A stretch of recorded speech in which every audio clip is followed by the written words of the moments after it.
السلام عليكم اهلي واصحابي وحبايبي والمجتمع والناس. اخباركم ايه؟ ان شاء الله تكونوا كلكم بخير يا رب. النهارده هنروح ميدان الرمايه او شوتنج رينج. هنظبط سكوب وهنظبط ريد دوت من سيج روميو على اي ار 15 من راديكال فاير ارمز.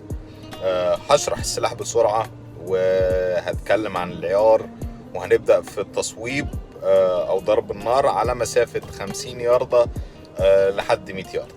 فتابعونا إن شاء الله الفيديو يعجبكم، خليكم معايا. سلاح النهارده هو راديكال فاير ارم موديل اي ار 15. طول الماسورة 16 انش، هاند جارد سليم ام لوك، نسخة برايمري ارم اكسكلوسيف اللي بتيجي مجهزة علشان الاستخدام العملي وصيد التدريب. يا رجال، احنا في الشوتنج رينج دلوقتي، والعيار اللي معانا 556 و 45. تخيرة خفيفة وسريعة مناسبة للبداية اللي معانا النهارده دي. مسافات قصيرة ومتوسطة، فيها بوينت قليل مقارنة ببعض الأهداف الأكبر، وده بيسهل التحكم والتصويب السريع، خصوصا لما بنشتغل بالريد دوت أو بالسكوب.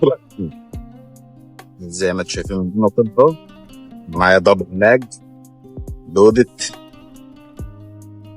فضي شوية بس ايه، نعمر بسرعة شوية. هنضرب في الراوند دي ان هم كل حوالي ربع ساعة بيوقفوا ضرب النار، بس الناس تروح تبص على الهدف بتاعها مطرح ما ضربوا، وفين يغيروا الهدف، يحطوا هدف جديد.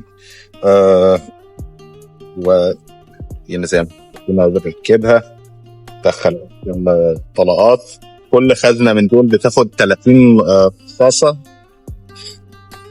فأنا أنا هبدأ بس ب20 عشان أتأكد شوية، وبعدين لما نوقف نملى الخزنتين ونضرب. أنا دلوقتي حاطط ريد دوت زي ما كفتوا.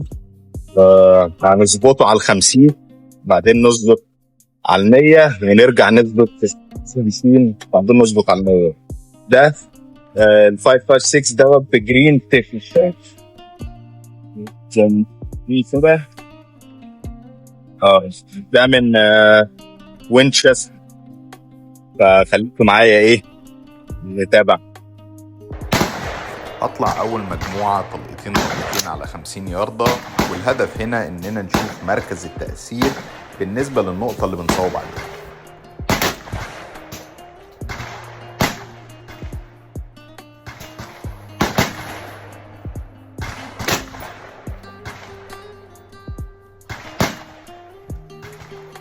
ما بين كل طلقتين ببص على العدسة المكبرة اللي جنبي بحيث ان اقدر اشوف الهدف اقرب واشوف الطلقتين صوبوا فين. السكوب مش على الهدف خالص، مش فاكتور هدف فين. اضرب من ريك بس اشوف من غير ما احسب مفتاحين، اشوف هو بيضرب فين بالظبط. يعني مش عارف هو بيضرب فين.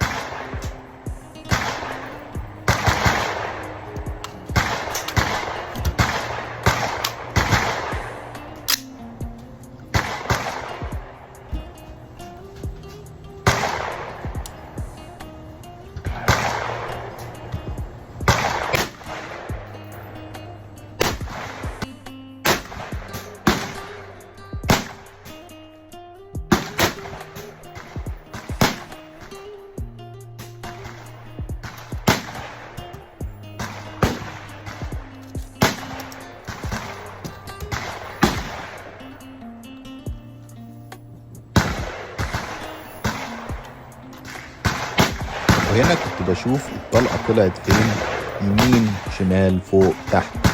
بالنسبة للنقطة اللي انا محددها، لو الطلقة شمال هعد على الريد دوت يمين 8 تكات، او لو طلعت نزلت شوية هرفعه 8 تكات.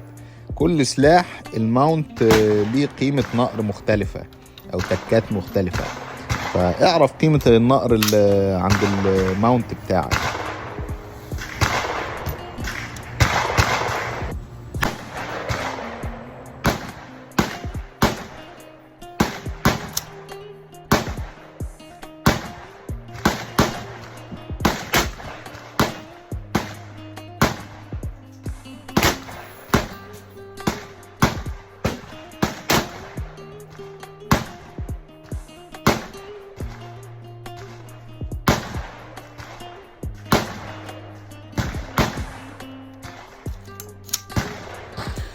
زي ما انتم شايفين هنا الستوك بتاع السلاح دوت ادجستبل، يعني بتقدر تحركه قدام وورا.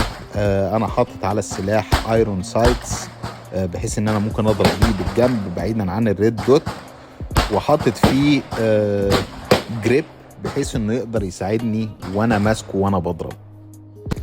ماشي، الريد دوت ما طلعش مظبوط خالص، طلع بعيد عن الهدف تماما. غيرته، حطيت السكوب، ضربت على الهدف، كله على الهدف. بس انا لسه بحاول اظبط الزيرو، بس اتفرجوا معايا بقى كده.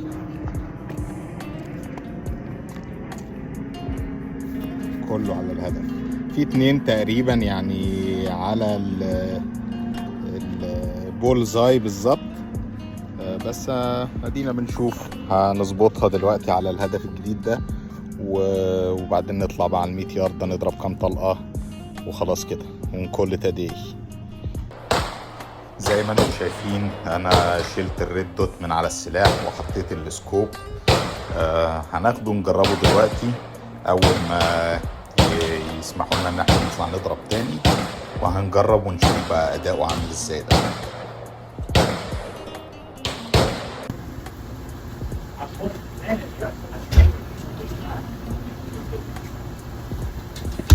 ماشي، انا دلوقتي شلت الريد دوت من عليه لان هو اوف خالص وهم قربوا يقفلوا.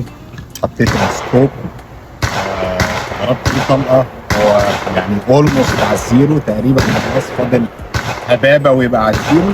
فهنضرب بكام كمان على 50 نتاكد ان هو تمام، وبعدين ننقل على 100. ايه الموسم بدا، واحد عايز يضرب غزاله، خد بالكم يضرب خنازير،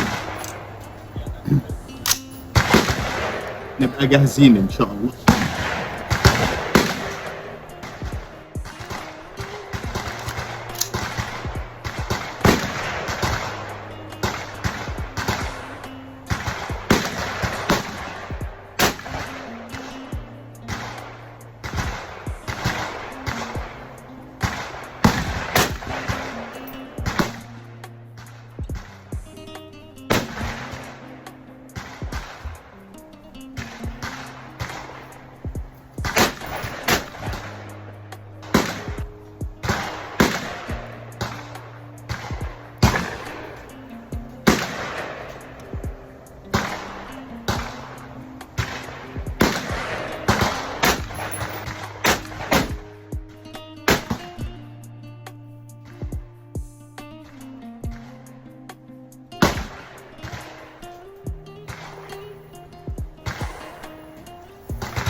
ده مظبوط جامد جدا، كل الضرب على الهدف. انا بحاول اجيبه على الزيرو بس، فالتوب على الهدف دلوقتي، فدي بشرة. استنى دلوقتي في برضه نار، نخش راوند تاني على هدف نضيف نظبطه على الزيرو بالظبط، ونبقى كده 100 100. ودي يا جماعه شويه قواعد امان سريعه كده.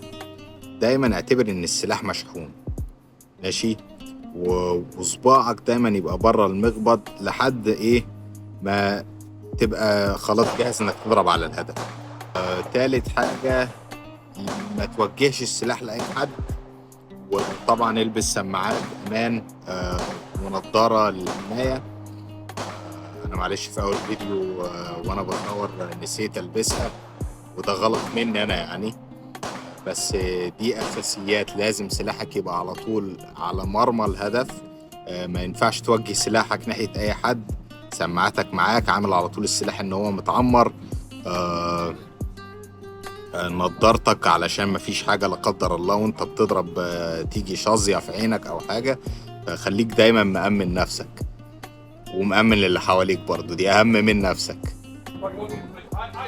برضو وانت بتضرب لازم تثبت نفسك كويس جدا قبل ما تدوس على الزناد. اتنفس هادي. انا عن نفسي بمسك نفسي قبل ما ادوس على الزناد على طول. اضغط على الزناد بثبات، واضغط على الزناد ثبات متدرج علشان ايه؟ ما تشغلش الرصاصة. لو بتستخدم ريد دوت خلي نقطة الرؤية بره مركز العين شوية. والموضوع عادة تدريبية، كله بيجي بالتدريب. مفيش حد بيطلع من أول مرة بيبقى بريمو. احنا بنطلع الرينج 20-30 مرة في السنة، بنطلع بنصطاد. وفي البدايات كلنا كنا على باب الله يعني. طبعا بناخد تعليمات من الناس وبنتعلم كل مرة بنطلع بنضرب. هما دلوقتي عملوا سيس فاير، نقدر نروح نبص على الهدف بتاعنا اللي ضربناه بالسكوب، لان الريد دوت ما كانش ظابط احسن حاجة. فاضطرينا ان احنا نغيره ونضرب بالسكوب، والحمد لله كان تمام وجبنا زيرو. نشلنا على نص الهدف كذا مرة، وهاخدكم افرجكم معايا دلوقتي. وادي اهو الهدف بتاعنا اللي غيرناه وضربنا عليه زي ما انتوا شايفين، كذا واحدة في النص بالظبط. الباقي كله جروبينج. اللي فوق دول انا كنت بحاول ان انا اضرب قص عمدا فوق، بحيث ان انا اشوف هي الطلقة فين في الاول واقدر اظبط عليها.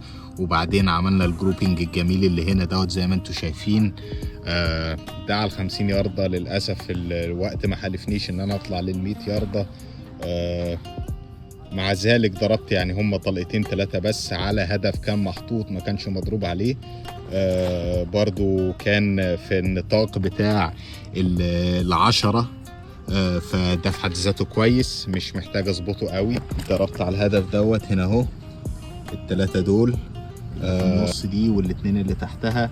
فانا متاكد ان هو تمام مظبوط. نحط الطلق الجميل ده كله في غزاله ان شاء الله الطلعه الجايه. يا رب تكونوا استمتعتوا معانا، وهنشوفكم المره الجايه ان شاء الله. تحياتي، سلام.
دي الاهداف اهي بتاعت ال100 ياردة. شوفوا اهو 3 في البولزاي ضارب في ال10.